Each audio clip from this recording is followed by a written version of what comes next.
Assalamualaikum warahmatullahi taala wabarakatuh. Perkenalkan, nama saya Sulaiman Autono, NIM 1191279, dari kampus Institut Agama Islam Negeri IAIN Pontianak, Prodi Hukum Keluarga Islam semester 5. Nah, di sini saya ingin membawakan materi tentang wakaf perspektif Undang-Undang Nomor 41 Tahun 2004. Nah, langsung saja untuk mempersingkat waktu. Nah, Undang-Undang Nomor 41 Tahun 2004 tentang wakaf terdiri dari 11 bab dan 71 pasal. Definisinya yaitu Undang-Undang Nomor 41 Tahun 2004 tentang wakaf pasal 1 ayat 1.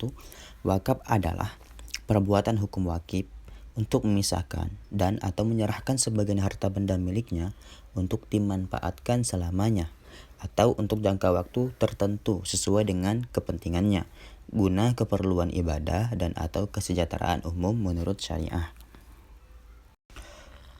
Kemudian tujuan dan fungsi wakaf yaitu ada di pasal 4 dan 5. Tujuan wakaf yaitu memanfaatkan harta benda wakaf sesuai dengan fungsinya. Kemudian fungsinya yaitu mewujudkan potensi dan manfaat ekonomis harta benda wakaf untuk kepentingan ibadah dan untuk memajukan kesejahteraan umum. Unsur wakaf di Undang-Undang Nomor 41 Tahun 2004 di pasal 6, yaitu ada wakif, orang yang mewakafkan harta bendanya. Yang kedua yaitu nazir, orang yang menerima harta benda dari wakif. Yang ketiga, harta benda wakaf. Yang keempat, ikrar wakaf. Yang kelima, peruntukan harta benda wakaf. Yang keenam, jangka waktu wakaf. Selanjutnya yaitu wakif. Nah, wakif di sini di pasal 7 meliputi 3 hal, yaitu perseorangan, organisasi, dan badan hukum. Di pasal 8, yaitu di ayat yang pertama, wakif perseorangan sebagaimana dimaksud dalam pasal 7 huruf A hanya dapat melakukan wakaf apabila memenuhi persyaratan. Yang pertama, dewasa, kedua, berakal, ketiga, tidak terhalang melakukan perbuatan hukum, dan terakhir yaitu pemilik sah harta benda wakaf. Pada ayat kedua yaitu wakif organisasi sebagaimana dimaksud dalam pasal 7 huruf B hanya dapat melakukan wakaf apabila memenuhi ketentuan organisasi untuk mewakafkan harta benda wakaf milik organisasi sesuai dengan anggaran dasar organisasi yang bersangkutan. Pada ayat yang ketiga yaitu wakif badan hukum sebagaimana dimaksud dalam pasal 7 huruf C hanya dapat melakukan wakaf apabila memenuhi ketentuan badan hukum sesuai dengan anggaran dasar badan hukum yang bersangkutan. Kemudian nazir. Nazir di sini sama halnya dengan wakif, yaitu meliputi 3 hal, yaitu perseorangan, organisasi, badan hukum. Di pasal 10 ayat 1 perseorangan sebagaimana nazir perseorangan sebagaimana maksud dalam pasal 9 huruf A hanya dapat menjadi nazir apabila memenuhi persyaratan, yaitu warga negara Indonesia, dia harus menjadi warga negara Indonesia. Kedua, Islam. Ketiga, dewasa. Keempat, amanah. Kelima, mampu secara jasmani dan rohani. Yang terakhir yaitu keenam, tidak terhalang melakukan perbuatan hukum. Nazir organisasi. Nah, sebagaimana dimaksud dalam pasal 9 huruf B, hanya dapat menjadi nazir apabila memenuhi persyaratan.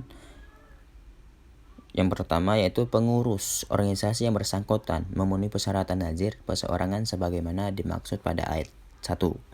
Kedua, organisasi yang bergerak di bidang sosial, pendidikan, kemasyarakatan, dan atau keagamaan Islam. Pada ayat yang ketiga, nazir badan hukum sebagaimana dimaksud dalam pasal 9 huruf C hanya dapat menjadi nazir apabila memenuhi persyaratan. Yang pertama, pengurus badan hukum yang bersangkutan memenuhi persyaratan nazir perseorangan sebagai dimaksud pada ayat pertama. Yang kedua, badan hukum Indonesia yang bentuk sesuai dengan peraturan perundang-undangan yang berlaku. Yang terakhir, yang ketiga, badan hukum yang bersangkutan bergerak di bidang sosial, pendidikan, kemasyarakatan, dan atau keagamaan. Nah, kemudian tugas nazir. Nah, bisa dilihat di pasal 11. Yang pertama yaitu melakukan pengadministrasian harta benda wakaf. Kedua, mengolah dan mengembangkan harta benda wakaf sesuai dengan tujuan, fungsi, dan peruntukannya. Yang ketiga, mengawasi dan melindungi harta benda wakaf. Yang keempat, melaporkan pelaksanaan tugas kepada BWI. Selanjutnya yaitu harta benda wakaf. Nah, bisa dilihat pada pasal 16, yaitu ada dua, harta benda wakaf bisa bergerak, dan ada juga harta benda wakaf yang tidak bisa bergerak. Nah, apa saja sih harta benda wakaf yang bisa bergerak? Yaitu uang, logam mulia, surat berharga, kendaraan, hak atas kekayaan intelektual, hak sewa, benda bergerak lain sesuai dengan ketentuan syariah dan peraturan perundang-undangan yang berlaku. Nah, kemudian harta benda yang tidak bisa bergerak. Nah, di sini disebutkan benda yang bisa diwakafkan tidak hanya berupa benda tidak bisa bergerak seperti hak atas tanah saja, tetapi bisa juga benda tidak bisa bergerak lainnya seperti bangunan atau bagian bangunan yang berdiri di atas tanah, hak milik atas satuan rumah susun.